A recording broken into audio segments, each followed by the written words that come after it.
Hi, I'm Steve Zyskowski, and I'm the founder of Caerusnet, and we are so glad that we have some wonderful exhibitors this year at the ReferralTopia Expo.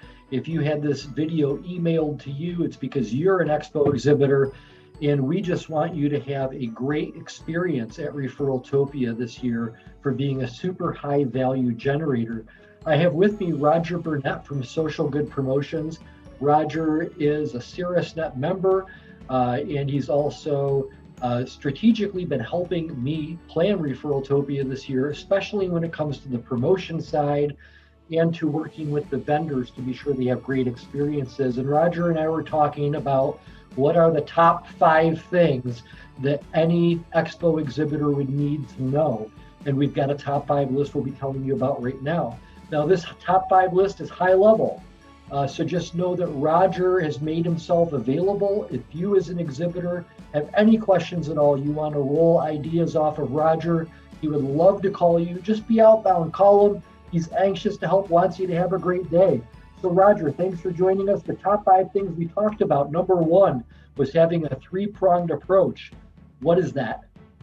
Yeah, really, regardless of whether it's an in-person event, Steve, or a virtual one like this, you really have 3 opportunities to interact with the people who will be participating that day. And one of the ones that many people miss is being able to engage with folks prior to the event. And what I really love what you've done is you've created this affiliate link program where you're giving the exhibitors the opportunity to self-select potential prospects that they would want to talk to as a potential business at ReferralTopia by sending out those affiliate links, creating those opportunities for those connections. Then during the event, clearly it's very, very important that you're going to want to be able to interact and engage with folks while the show is going on, which means making comments on some of the sessions that are happening, or bringing those insights that show that you're not just there to sell to people, but you're actually there to bring the value that we've been talking about when it comes to creating a referral-based relationship. And then one of the most important ones that a lot of people forget about too is you walk away from the event and you don't do any post-event follow-up. And we kind of like to talk about that as being like a stove.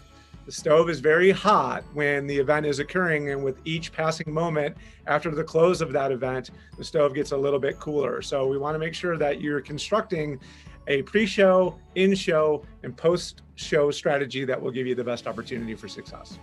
Awesome. Number 2 on our list was know who your ideal prospect is. Can you speak on that? Yeah, if you just think back to regular trade show booths, right? They can be really challenging to try to weed through all of the people who are walking in and out of your booth. And frequently you don't know who those people are. Where in a virtual event, you're going to have a chance to maybe have a little bit of research opportunity on some of the people that are going to be walking into your booth. Because if insurance agents are your customers and an insurance agent walks in the booth, that's probably a higher value prospect than just someone who doesn't necessarily fit who it is that you're really targeting. So we want you to spend some time in advance of this event thinking about who would be the kinds of businesses that would be really, really valuable to you if you were able to create a connection at ReferralTopia, so that once you identify who those folks are when they walk in your booth, you're going to know exactly what you need to be doing. Bam. Okay, great strategy. 3 was about branding. Let's talk about branding. Yeah, it's challenging to think that you're going to try to be able to communicate that what you do for a living in this small little box. But as you can see from the example behind me and the ways that I've kind of organized what I do, there are ample opportunities to take advantage of the real estate that comprises the Zoom screen by laying in messages about your company, what you do for a living, what kind of logo do you have? Make sure a name badge, if you can have one, even if you just have to write it with a Sharpie and smack it on your shirt, just make sure that you're taking full advantage of this amount of real estate that you have available to you, so that people will have, in addition to the audio clues you're going to give them in speaking to them, you're also giving them ample opportunity to have visual clues as well. Okay, yeah, that's fantastic. Number 4 is calls to action. What do you mean by calls to action? Yeah, so when we're in the booth, these interactions are going to be really short. There's not going to be a lot of opportunity for you to have the kind of in-depth conversation that you probably would want to have like a trust builder. So if you have a set of things that you might be able to present as, hey, Steve, thanks for meeting me here in the booth. Either you're ready to do business with me today, and there's a way for us to figure out how to do that. That's not as likely. What you're probably going to find is people are going to engage with you in varying degrees of intensity. And based on the intensity of that connection, you're going to want to give them things that they can then go investigate independent of any interaction between you and them, so that by the time you get back to that post-show strategy that we talked about earlier, they will have had opportunity to do that investigation that they're going to want to do. So if that's an invitation to participate in social media, if that's a blog post that you happen to have written, if it's a podcast maybe that you recorded on the Sawyer and Sales podcast, there's an opportunity for you to share information with people that will help build that relationship with them over time.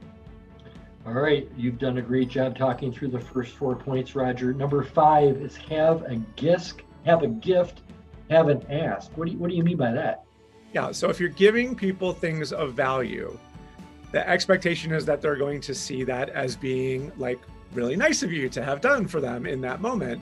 And by doing that, what you also want to have is like something that you could maybe get in return.